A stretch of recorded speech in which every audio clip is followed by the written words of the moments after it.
সংগ্রামী ঢাকাবাসী, সাংবাদিক বন্ধুগণ, আমরা অন্তর্বর্তীকালীন সরকারকে জানাতে চাই, অবিলম্বে আইন শৃঙ্খলা নিয়ন্ত্রণ করুন, অবিলম্বে লেভেল প্লেইং ফিল্ড তৈরি করুন এবং নভেম্বরে গণভোট দিয়ে এই জুলাই সনদের আইনি ভিত্তি প্রদান করুন এবং পিআরের মাধ্যমে নির্বাচন এবং ওই ফ্যাসিস্টদের দোসরদেরকে, জাতীয় পার্টি সহ সকল ওই দোসরদেরকে আমরা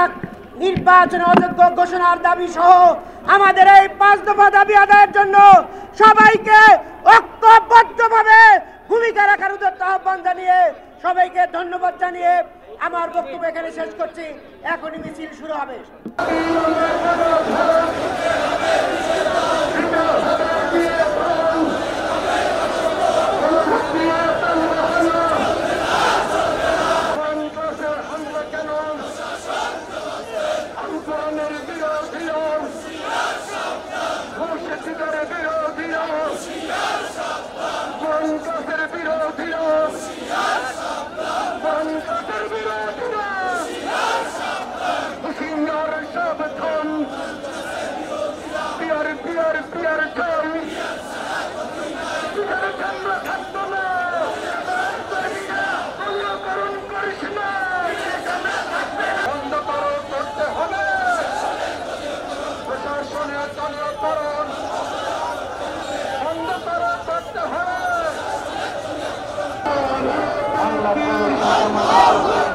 বাংলাদেশ জামাত ইসলামী